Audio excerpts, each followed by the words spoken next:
आज की कहानी लिखी है योगेश मित्तल जी ने। कहानी का नाम है नागलोक की राजकुमारी। कहते हैं धरती के अंदर भी एक धरती है। पौराणिक कथाओं अथवा लोक कथाओं में उसे पाताल लोक कहा जाता है।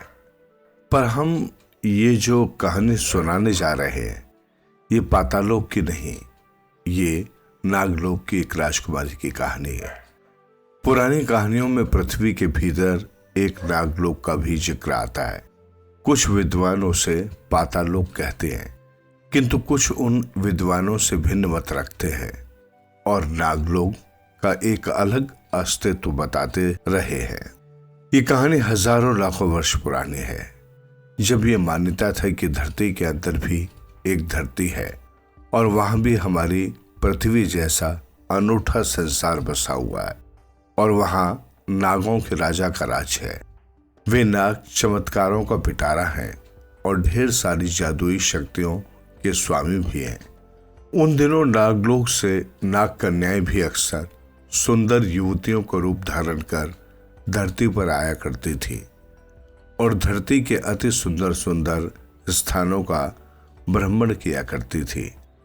तब नागलोक के राजा की एक अति सुंदर पुत्री थी, जिसके मुखमंडल पर हर समय चांदनी की सी शीतलता और सूर्य का सा तेज विराजमान रहता था।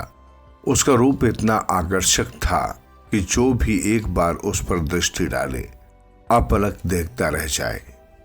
तत्कालीन नागराज सूर्य देवता के परम उपासक थे, इसलिए उन्होंने अपनी अद्वितीय रूपवती कन्या का नाम सूर्यमुखी रखा था। सूर्यमुखी भी अक्सर अपनी सखी सहेलियों के साथ कृष्णानगर के नंदनवन नाम के उद्यान में आया करती थी। वो उद्यान इतना सुंदर और विशाल था कि उसके चारों कोनों का एक चक्कर काटने में 4 घंटे लग जाते थे। उद्यान के बीचों बीच स्वच्छ जल का एक बड़ा सा तालाब था, जिसमें नागलोक की राजकुमारी और उनकी सखी नाग कन्याएं स्नान भी किया करती थी।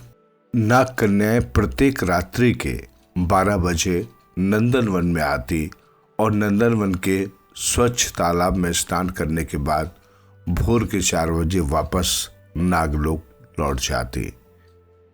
एक दिन हिमालय की पर्वत श्रृंखला में स्थित एक छोटे से गांव का 1 फुट के छोटे से शरीर का एक कुबड़ा और बौना सन्यासी कच्छप घूमता घामता कृष्णानगर आ पहुंचा।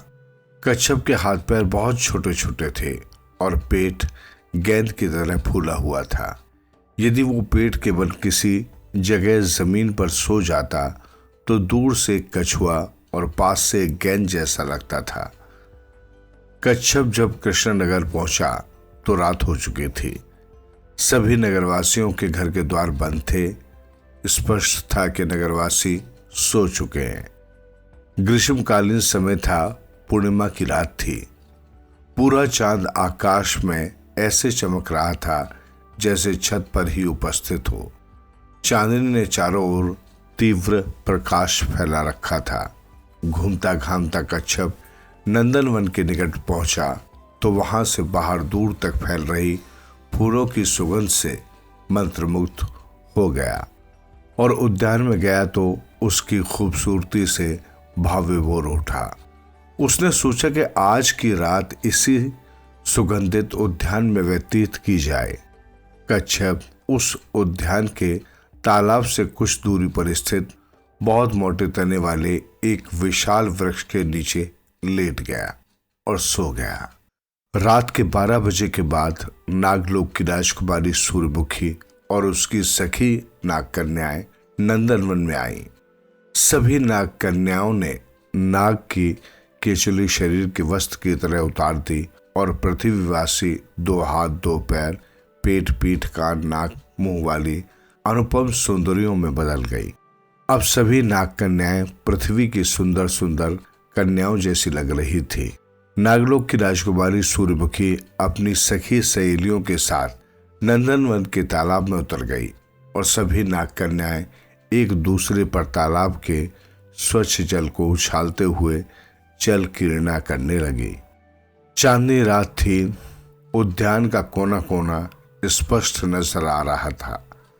जल क्रीड़ा करते करते अचानक सूर्यमुखी की दृष्टि पेड़ के नीचे गुड़ी मुड़ी होकर अपने आप में सिमटकर सो रहे सन्यासी कच्छप पर पड़ी। अरे सखियो, वो देखो, एक गेंद! नागलोक की राजकुमारी सूर्यमुखी प्रसन्नता से चिल्लाई। सभी नाग कन्याओं की दृष्टि घूमकर गेंद जैसे दिख रहे सन्यासी कच्छप पर पड़ी। चलो इस गेंद से खेलते हैं, एक नाग कन्या ने कहा। हाँ हाँ, गेंद से खेलते हैं, बड़ा मजा आएगा, दूसरी नाग कन्या ने कहा। और फिर तो सभी नाग कन्याएं गेंद से खेलने की बात करने लगी।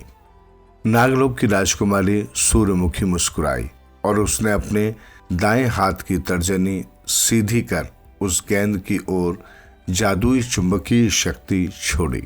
अगले ही पल बोले सन्यासी कच्छप का शरीर गेंद की तरह उड़ता हुआ राजकुमारी सूर्यमुखी के निकट आया और सूर्यमुखी ने दोनों हाथों से प्रहार करते हुए उसे अपनी सखियों की ओर फेंक दिया।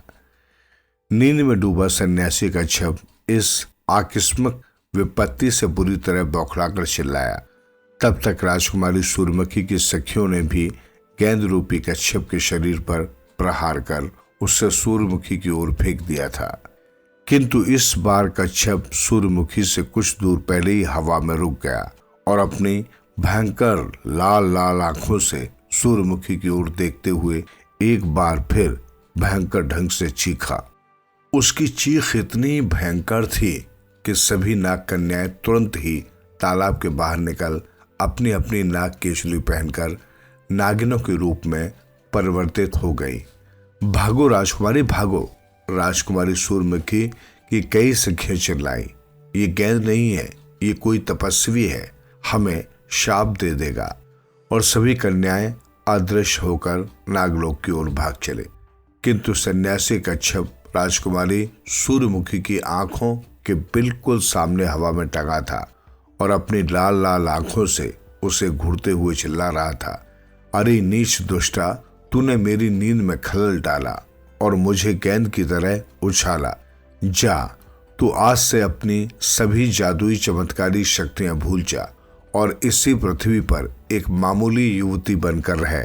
इतना कहकर सन्यासी कच्छप ने अपनी वक्र दृष्टि घुमाई तो उसकी आंखों के सामने राजकुमारी सूर्यमुखी की नाग केशुली आ गई और देखते ही देखते वो नाग केशुली सन्यासी कच्छप की आंखों से निकली अग्नि से भस्म हो गई।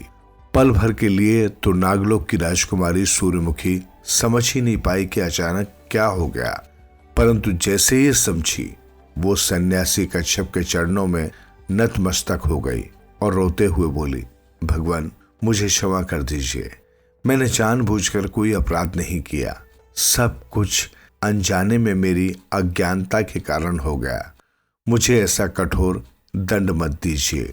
राजकुमारी सूर्यमुखी के रुदन से बौने सन्यासी कच्छप का हृदय पसीज गया और वो गंभीर होकर बोला, पुत्री, मैंने बरसों हिमालय में तप करके अपार सिद्धियां प्राप्त की हैं। मेरी जीवा से निकले शब्द असत्य नहीं हो सकते और मेरी जीवा से निकले शब्दों को तुम विधि का विधान समझो। ये जो कुछ भी अभी हुआ लगता है तुम्हारे भाग्य ने ही तुमसे करवाया है, परंतु मैं तुम्हें विश्वास दिलाता हूं, तुम्हारा ये जन्म निरर्थक नहीं जाएगा। तुम यही पृथ्वी पर रहकर अच्छे अच्छे काम करोगी और असंभव से लगने वाले काम भी कर पाओगी। जिस दिन तुम कोई ऐसा काम करोगी जो तुम्हारे अलावा किसी के लिए भी संभव नहीं होगा, उस दिन तुम बेहद लोकप्रियता प्राप्त करोगी और तब मैं फिर तुम्हारे सामने प्रकट होकर तुम्हें अमरतत्व का वरदान दूंगा। ये कहकर बौना सन्यासी कच्छप राजकुमारी सूर्यमुखी के सामने से गायब हो गया। सूर्यमुखी बहुत चिल्लाई, महाराज महाराज कहाँ हो आप? किंतु सन्यासी कच्छप कहीं भी नजर नहीं आया। राजकुमारी सूर्यमुखी नंदनवन में नितांत अकेली भयभीत हो उठी। कहाँ जाऊं, क्या करूं? उसकी समझ में कुछ नहीं आया। उसकी समस्त चमत्कारी और जादुई शक्तियां उससे छिन चुकी थी। उसकी नाग केचुली जलकर भस्म हो चुकी थी। केचुली के बिना वो नागिन का रूप धरकर नागलोक भी नहीं जा सकती थी और इस पृथ्वी पर वो किसी ऐसे को नहीं जानती थी जो उसकी मदद करे। राजकुमारी सूर्यमुखी एक पेड़ के नीचे बैठकर रोने लगी। अभी सूर्यमुखी को रोते हुए कुछ ही देर हुई थी कि एक नन्हा सा खरगोश उसके निकट आया और स्नेह से बोला, ए दुनिया की सबसे सुंदर सुंदरी, क्यों रो रही हो तुम? सूर्यमुखी ने खरगोश को देखा। नन्हे मुन्ने खरगोश को वो अपनी क्या व्यथा सुनाए। सूर्यमुखी की समझ में नहीं आया। धीरे से बोली, मैं अपनी सखी सहेलियों से बिछड़ गई हूँ और अब मुझे अपने घर जाने का रास्ता भी नहीं पता। आसपास कहीं भी किसी को नहीं जानती। क्या करूं, कहाँ जाऊं, कुछ नहीं समझ पा रही हूँ। खरगोश हंसा और बोला, बहन, तुम इतनी सुंदर हो कि जिस घर में चली जाओगी वहां एक नया संसार बस जाएगा। इस धरती का सुंदर से सुंदर, शक्तिशाली से शक्तिशाली राजकुमार तुमसे विवाह करने के लिए पागल तक हो सकता है। फिर भी मैं समझता हूँ फिलहाल तुम्हें सिर छुपाने की जगह और रहने को एक घर चाहिए। तो आओ मेरे साथ, मैं तुम्हें अपनी प्यारी बूढ़ी अम्मा के पास ले चलता हूँ। तुम उसे देखोगी तो खुश हो जाओगी और बूढ़ी अम्मा भी तुम्हें देखकर बहुत प्रसन्न होगी। सूर्यमुखी खरगोश के पीछे पीछे एक नदी के किनारे स्थित एक खूबसूरत से मकान पर पहुंची। मकान काफी बड़ा और सुंदर था। अंदर घुसने पर उसका आंगन भी काफी लंबा चौड़ा दिखाई दे रहा था, किंतु मकान में कोई तब तक नहीं दिखाई पड़ा जब तक कि खरगोश सूर्यमुखी को मकान के अंत में स्थित एक बड़े से और सुंदर से कमरे में नहीं ले गया। कमरे में एक कोने पर एक बड़ा सा चरखा रखा था। चरखे के निकट ही लकड़ी का एक छोटा और चौकोर स्टूल था जिस पर बैठकर चरखा चलाया जा सकता था। चरखे पर रंग बिरंगा सूत चढ़ा हुआ था और एक तरफ सूत से बना रंग बिरंगा कपड़ा भी फर्श पर दूर तक फैला हुआ था। कमरे के दूसरे कोने में एक बेहद सुंदर बड़ा सा पलंग था जिस पर सफेद बालों वाली एक बूढ़ी लेटी हाय हाय कर रही थी। आ गया चीकू, आहट का आभास पाते ही बूढ़ी ने कराहते हुए करवट ली और फिर खरगोश पर नजर पड़ते बोली, वैद्य जी को नहीं लाया? वैद्य जी नदी पार के नगर में वहां के राजकुमार को देखने गए हैं। चरखे वाली अम्मा। खरगोश बोला, राजकुमार को बुखार है। अरे तो बुखार तो मुझे भी है। दवा नहीं मिली तो मैं कैसे उठूंगी, कैसे खाना बनाऊंगी, कैसे खुद खाऊंगी और तुझे कुछ खिलाऊंगी। पलंग पर लेटी बूढ़ी असहाय अवस्था में विलाप कर उठी। अब तक बूढ़ी अम्मा की दृष्टि सूर्यमुखी पर नहीं पड़ी थी। सूर्यमुखी खरगोश के साथ ही खड़ी थी। बूढ़ी अम्मा की बातें सुन खरगोश ने सूर्यमुखी से पूछा, क्या तुम खाना बनाना जानती हो? हाँ, बहुत ही स्वादिष्ट, सूर्यमुखी ने कहा। मेरी माँ ने मुझे घर के सारे काम बहुत अच्छी तरह सिखाए हैं। किसी कन्या की बेहद मधुर सुरीली आवाज सुनकर पलंग पर लेटी बूढ़ी अम्मा चौंकी और उसने आवाज की दिशा में देखा तो अद्भुत रूपवती सूर्यमुखी को देखकर देखती ही रह गई। कुछ क्षणों तक अपलक देखने के बाद वो बोली, ये किसे ले आया चीकू? ये तो कोई अप्सरा सी लग रही है। ये तो स्वर्ग की राजकुमारी जैसी है। चरखे वाली अम्मा ये नंदनवन में बैठी रो रही थी। तुम तो जानती हो हमारे नगर के वैद्य जी का घर भी उसी तरफ है। मैं वैद्य जी के घर से वापस लौट रहा था तो इसके रोने की आवाज सुन नंदनवन में गया और इससे साथ ले आया। चीकू खरगोश ने कहा। अच्छा किया, बूढ़ी अम्मा ने कहा। फिर सूर्यमुखी की ओर देखकर बोली, पहले तू कुछ देर तू मेरे पांव दबा देगी बिटिया? मेरे पांव में बहुत दर्द हो रहा है। सूर्यमुखी पलक के पायताने बैठ गई। अपने दोनों हाथों से बूढ़ी अम्मा के पैर दबाने लगी। अभी उसे बूढ़ी अम्मा के पैर दबाते हुए कुछ ही क्षण हुए थे कि बूढ़ी अम्मा के होठों से निकला अरे। फिर बार बार अरे अरे कहते हुए बूढ़ी अम्मा उठकर पलंग पर बैठ गई। क्या हुआ चरखे वाली अम्मा? खरगोश ने पूछा तो बूढ़ी अम्मा तुरंत बोली, इस बिटिया के हाथों में तो जादू है। इसका हाथ लगते ही मेरे पैरों में ठंडी ठंडी विचित्र सी लहर दौड़ती चली गई। मेरे पैरों में अब जरा भी दर्द नहीं हो रहा। और क्या चरखे वाली अम्मा? खरगोश ने पूछा। और मुझे लगता है अब मुझे बुखार भी नहीं है, बूढ़ी अम्मा ने कहा। क्या? खरगोश आश्चर्य से 2 फुट ऊंचा उछल गया। बूढ़ी अम्मा पलंग से नीचे उतर गई और दाएं बाएं चलने लगी। कुछ देर चलकर वो सूर्यमुखी को देखते हुए बोली, हाँ बेटी, अब मैं बिल्कुल ठीक महसूस कर रही हूँ। बूढ़ी अम्मा ने प्यार से सूर्यमुखी को अपने सीने से लगा लिया और मीठे स्वर में बोली, चल बिटिया, अब हम दोनों मिलकर खाना बनाते हैं। उसके बाद सूर्यमुखी, खरगोश और बूढ़ी अम्मा साथ साथ रहने लगे। उस रोज जब सूर्यमुखी नागलोक वापस नहीं पहुंची तो नागराज और नागरानी उसके नागलोक वापस ले जाने के लिए पृथ्वी पर आए। किंतु जब उन्होंने ये देखा कि उनकी पुत्री पृथ्वी पुत्री बन चुकी है, वो अपनी नाग केचुली तथा सभी जादुई चमत्कारियां शक्तियां गवा बैठी है, तो उदास और निराश होकर वे सूर्यमुखी को सबका भला करने के लिए अपना आशीर्वाद देकर नागलोक वापस चले गए। सूर्यमुखी कृष्णनगर में ही बूढ़ी अम्मा और खरगोश के साथ रह गरीब बीमारों की चिकित्सा करते हुए रहने लगी। सन्यासी कच्छप सूर्यमुखी को शाप देने के बावजूद उसके रोने बिलखने पर उसे रोगियों को रोग मुक्त करने का अद्भुत चमत्कार प्रदान कर गया था। वैसे भी सच्चे साधु सन्यासियों को जितनी जल्दी क्रोध आता है उतनी ही जल्दी वे द्रवित भी हो जाते हैं। उन दिनों कृष्णनगर में महाप्रतापी राजा मधुसूदन राज करते थे, जो बहुत ही गुणी तथा दयालु स्वभाव के थे। उनकी रानी माधवी भी धार्मिक स्वभाव की बेहद गुणी महिला थी।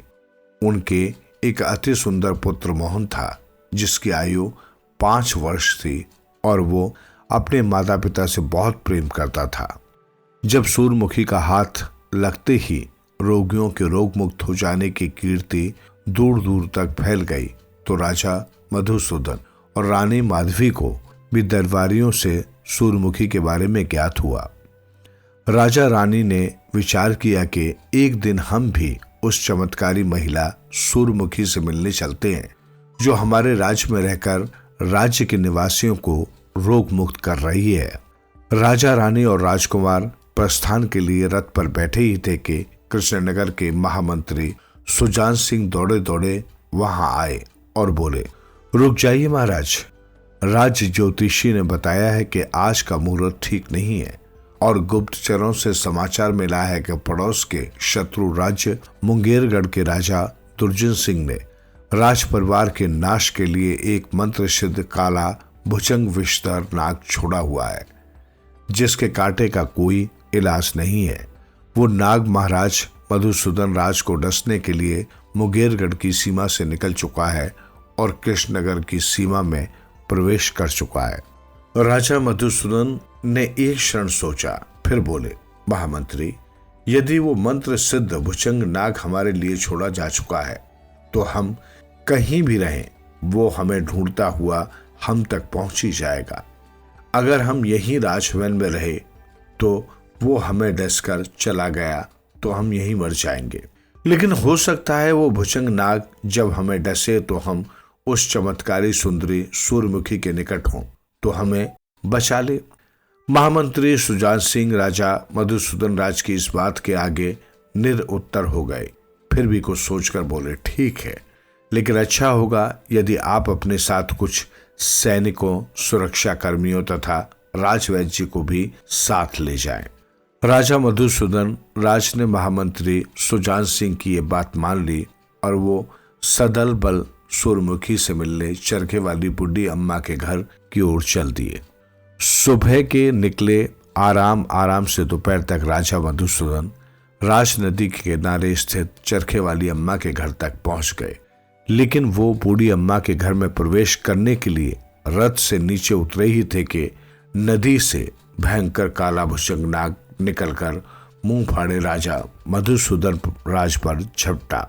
किंतु पति की रक्षा के लिए रानी माधवी बहुत तेजी से सामने आ गई। विषधर काले भुजंग नाग ने अपने ही वेग में अपने जहरीले दांत रानी के पैर में गड़ा दिए और अपना सारा जहर रानी के शरीर में उतारता चला गया। राजा मधुसूदन, राज सैनिकों, सुरक्षा कर्मियों ने नाग के दांतों से रानी माधवी का पैर छुड़ाने की बहुत कोशिश की, किंतु सफल नहीं हुए। परंतु हथियारों के प्रहार से उन्होंने विषधर भुजंग को बुरी तरह लहूलुहान कर दिया।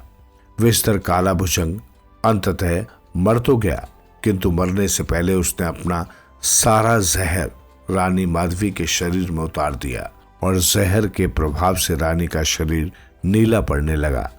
राजकुमार मोहन अपनी माता को मूर्छावस्था में देख जोर जोर से रोने लगा। घर के बाहर जब भयंकर शोर हो तो घर में कोई कैसे चैन से रह सकता है। शोर सुनकर खरगोश, चरखे वाली बूढ़ी अम्मा और सूर्यमुखी बाहर आए तो राजा मधुसूदन राज ने सूर्यमुखी के पांव पकड़ लिए और विनती की कि हे देवी, किसी तरह मेरी पत्नी को बचा लीजिए। सूर्यमुखी ने रानी माधवी को छुआ, जगह जगह से छुआ, लेकिन रानी माधवी ज्यों की त्यों बेसुध पड़ी रही। ये देख सूर्यमुखी ने पूछा, इन्हें हुआ क्या है? इन्हें विषधर काले भुजंग नाग ने डस लिया है, राजा के साथ आए राजवैद्य ने कहा। और काले भुजंग का जहर कोई बहुत अच्छी तरह से प्रशिक्षित ऐसा व्यक्ति ही उतार सकता है जिसे मुंह से नाग का जहर खींचने की विद्या आती हो। सूर्यमुखी ने सुना और रानी माधवी के निकट लहूलुहान मृत्यु पड़े काले भुजंग नाग को देखा तो वो सब समझ गई। नाग कन्या थी, बेशक नागलोक छूट गया, उसकी समस्त चमत्कारी और जादुई शक्तियां उससे छिन गई थी, पर नाग का जहर खींचना वो भली भांति जानती थी। वो झुकी और उसने तत्काल अपना मुंह रानी माधवी के पैर के उस स्थान पर लगा दिया जहां विषधर काले भुजंग नाग ने अपने दांत कटाए थे। सूर्यमुखी रानी माधवी के शरीर का जहर खींचने लगी। जैसे जैसे वो रानी माधवी के शरीर का जहर खींचती गई, रानी माधवी का शरीर फिर से गुलाबी आभा से चमकने लगा, किंतु सूर्यमुखी का शरीर नीला पड़ने लगा।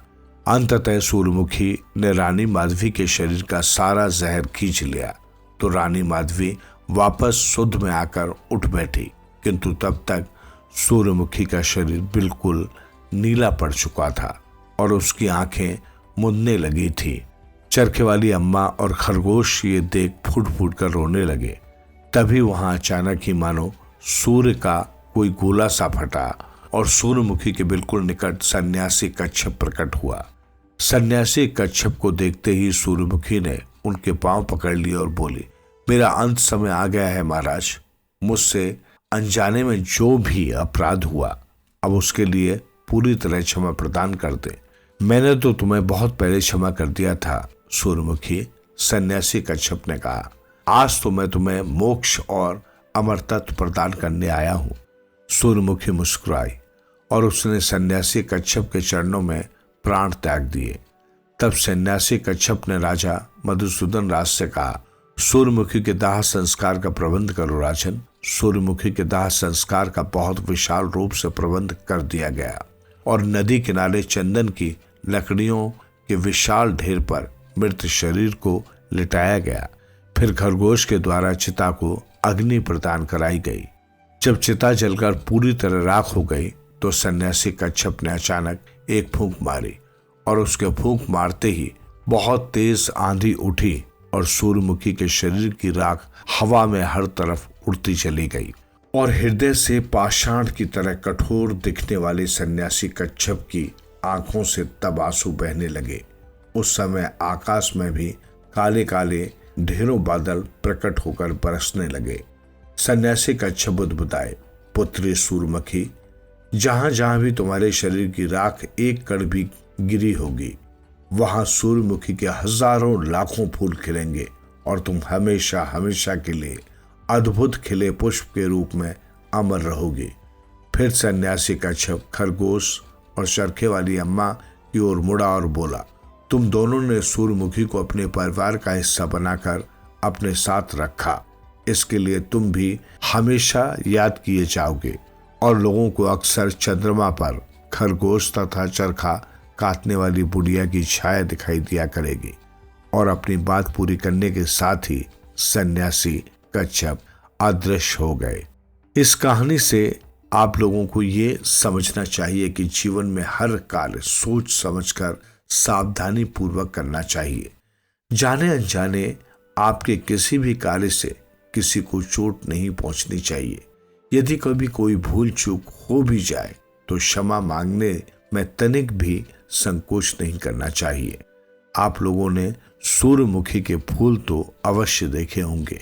आज भी वो अपनी अच्छाइयों के साथ सर्वत्र खिले रहते हैं और युगों युगों तक खिले ही रहेंगे।